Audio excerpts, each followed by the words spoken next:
Hello guys, habari za wakati huu, na natumai kwamba mko poa na mnafanya vizuri. Okay, hii hapa ni short insight ya Bitcoin. So hapa nitakwenda kuelezea kwa ufupi sana kile ambacho Bitcoin imekifanya siku za nyuma zilizopita. Leo ni tarehe 27 mwezi wa 7. So ni mwendelezo wa short insight ambazo nimekuwa nikizitoa kuhusiana na namna ambavyo Bitcoin ina perform sokoni, trend directions, maeneo ambayo ni key support and resistance, breakouts na vitu vingine ambavyo huwa vinatokea sokoni. So ukiangalia hapa kwenye hii time frame,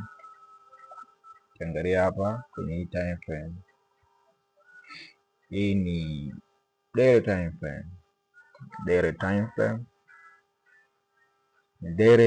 frame. So kuna maeneo ambayo nilikuja kuyatolea, nilikuwa nategemea price ya Bitcoin itafika kwenye wiki ilizopita, ambayo ilikuwa ni kwenye price ya hapa juu hapa ya $66, na Mungu alisaidia price ya Bitcoin ikafika kwenye maeneo kwa ajili ya kuchukua liquidity, kwa sababu hao maeneo yalikuwa ni key resistance. Unaona, baada ya price kufika kwenye hayo maeneo ni nini kilitokea?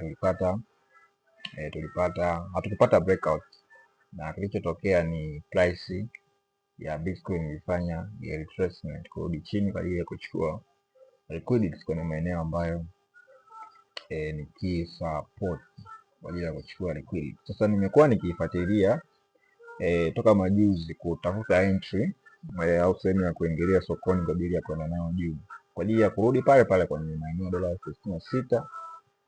Tutaangalia uwezekano kama itafanya breakout. Tunajua price ikishafanya breakout kwenye range zone, maana yake lazima itarudi kwenye maeneo ya range kwa ajili ya kuchukua liquidity.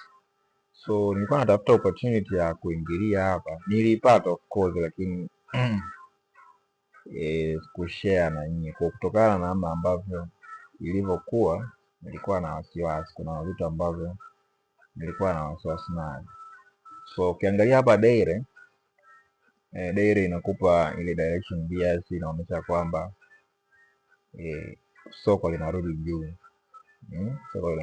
So ukiangalia hii candle ya kwanza daily na hii candle ya pili, direction bias iko vizuri, inaonyesha kwamba buyers wana push juu. Mimi natumiaga sana candlestick za daily kwa ajili ya kuangalia directions ya soko, trend na vitu kama hiyo. So ukiangalia hapo automatic unaona kabisa trending baada ya price kurudi chini mpaka kwenye maeneo ya $64. Unaona daily candle iliyofunga juu Jumamosi na iliyofunga jana usiku inaonyesha buyers wako na strength. Ukiangalia hata volume ya candlestick ya previous candle ya daily candle ambayo imefunga jana, unaona kabisa buyers wana nguvu sokoni, na hata iliyofungua inaonyesha kwamba bado buyers wanaendelea kupush kwa kwenda juu. Sasa ukitaka kuona trade vizuri, ukishika kwenye 4 time frame utaona. Sasa mimi baada ya price kufika kwenye maeneo, lengo lilikuwa ni trade kuichukulia kwenye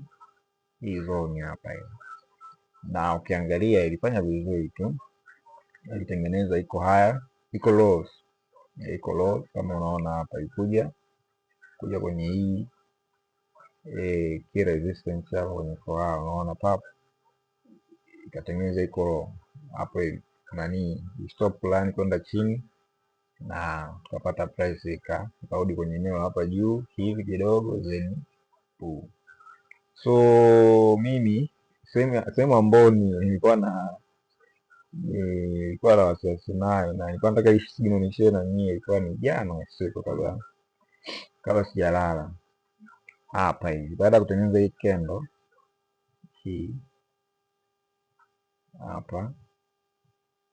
hapa ndio nilikuwa target yangu, ilikuwa ni kuchukulia hapa hivi.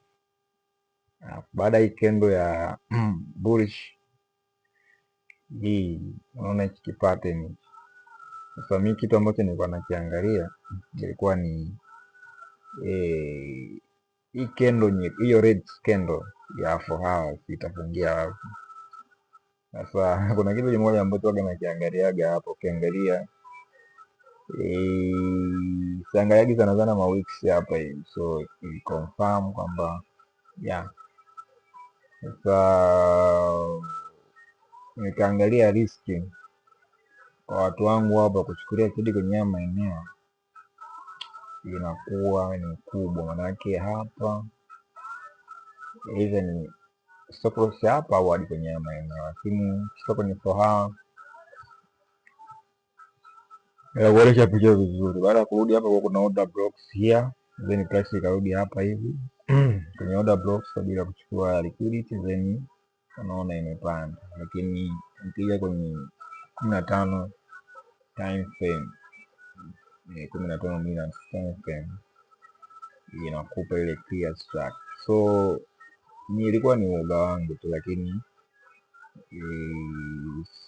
signal ambayo nilikuwa natamani kushare ni kwa sababu ya uoga wa riski, nikaamua kuipuuzia, lakini imefika. Ukiangalia hapo price sasa hivi iko kwenye hili eneo hili, price ni key resistance, lakini I don't know kama hii resistance inaweza ikazuia soko lisiendelee kupush hadi kwenye kufika kwenye haya maeneo hapa juu, kwenye kurudi kwenye $66, $67 kwa ajili ya kuchukua liquidity.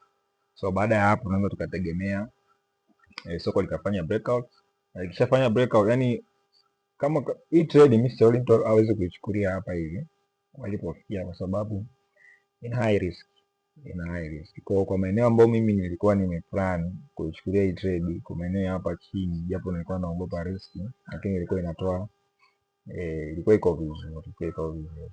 So kwa hiyo maeneo ambayo mimi siwezi kushauri mtu yote achukulie trade, lakini nachoamini ni trade hii, price ya Bitcoin itafika kwenye maeneo ya dola 66,000, ndio kwenye maeneo ya dola 66,000. Sasa baada ya kufika kwenye maeneo dola 67, kwa sababu ukiangalia hii all higher low all higher naweza nikasema hivyo, haijarudi au haijarudi kuwa tested hapo hivi.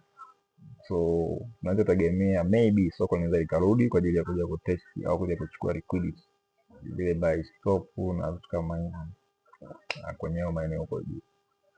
So cha msingi hapo hivi naweza nikasema I'm so sorry kwa kukosa kwa opportunity ya kununulia Bitcoin kwa price hapo chini, lakini so mbaya. So kitu ambacho nakisubiria hapa ni subiri tu kama price itafika kwenye maeneo dola 66, i breakout hiyo range, then irudi kwenye i breakout hiyo key resistance au hiyo range, then baadaye ikirudi hapo chini ndio tukapata fursa nzuri tu ya kuichukulia, au ikifika hapo itatengeneza iko haya maybe itakuwa ni green light kwa ajili ya kufanyia ya kuchukulia kwenye maeneo na kushuka nao chini. So naendelea kuangalia vizuri na kutafuta fursa nzuri ambazo tutakuwa na share na nyinyi kwenye upande wa Bitcoin. Lakini kwa wiki iliyoisha, nahisi baada ya Bitcoin kufika kwenye ile eneo pale, nikamwambia nichukue profit, then nilikuwa nasubiria eneo la chini kama hili, lakini nilichelewa kufanya maamuzi na hatimaye price inaenda kwenye ile elekeo ambao I expect kwamba itarudi, na naamini ya kwamba itarudi kwenye hayo maeneo kwa ajili ya kuchukua liquidity. So tuendelee kuwa na passion, tuendelee kuwa na uvumilivu, tusubirie maeneo ambayo ni right kwa ajili ya kuchukua opportunity. Lakini cha kuzingatia kabisa, tunazingatia mambo ya sasa hivi, nataka nizingatie sana mambo ya risk reward ratio. Yani kila trade ambayo nataka niwe na share na mimi, nataka iwe inatoa mara 2 hadi mara 3 kile kiasi ambacho tutakuwa tunakirithi.